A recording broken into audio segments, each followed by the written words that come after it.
Assalamualaikum warahmatullahi wabarakatuh. Halo teman-teman, bagaimana kabarnya? Semoga kita semua senantiasa diberikan kesehatan oleh Allah Subhanahu wa taala. Amin amin ya rabbal alamin. Di video pembelajaran bahasa Indonesia kali ini, kita akan membahas tuntas materi cerita rakyat. Mungkin teman-teman di sini sudah banyak yang sering mendengarkan cerita rakyat dari TV, dari buku cerita gitu kan. Tetapi ada banyak loh yang harus kalian ketahui dari cerita rakyat ini. Ingin tahu selengkapnya? Langsung saja kita ke penjelasan.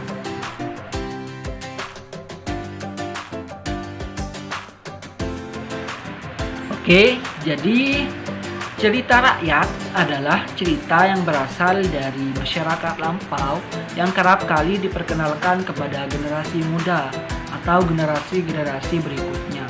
Hal tersebut merupakan ciri khas khusus untuk negara yang memiliki aneka ragam budaya dan sejarah seperti yang dimiliki oleh Indonesia. Dalam cerita rakyat biasanya menceritakan suatu tempat atau asal-muasal tokoh-tokoh yang dimunculkan pada cerita rakyat tersebut. Tokoh cerita rakyat yang disampaikan tersebut bisa dalam bentuk manusia, bisa dalam bentuk binatang, ataupun sesuatu yang gaib lainnya gitu.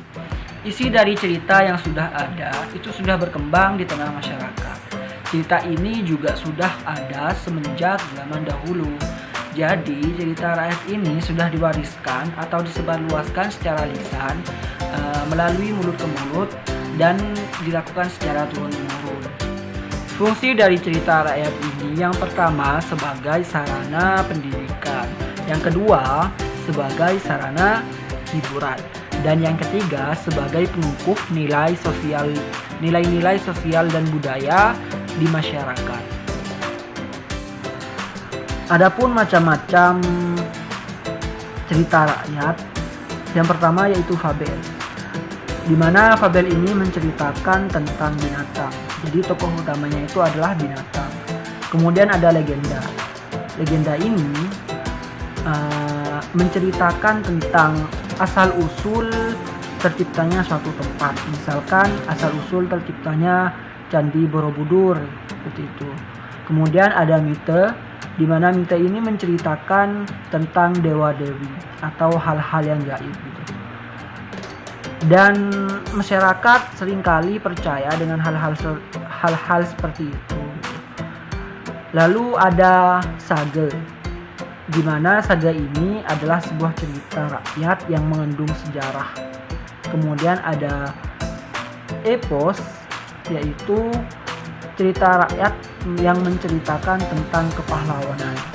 Lalu ada cerita jenaka, di mana cerita ini mengandung hal-hal yang humor, yang berbau humor atau lucu gitu.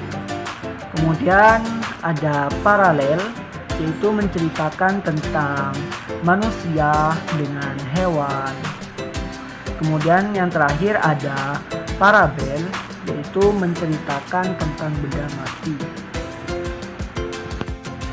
Ciri-ciri dari cerita rakyat, yang pertama, cerita ini dapat disampaikan secara lisan.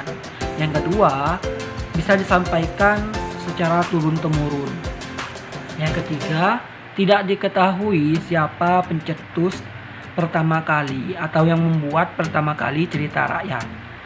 Kemudian yang keempat, cerita rakyat ini kaya akan nilai-nilai luhur. Yang kelima, bersifat tradisional. Yang keenam, memiliki banyak versi dan variasi. Dan yang ketujuh, mempunyai bentuk-bentuk klise dalam susunan atau cara pengungkapannya. Baik, mungkin hanya ini video pembelajaran bahasa Indonesia tentang cerita rakyat yang dapat saya sampaikan. Kurang lebihnya saya mohon maaf. Semoga dengan adanya video pembelajaran ini bisa memberikan manfaat bagi kita semua. Cukup sekian dari saya. Wassalamualaikum.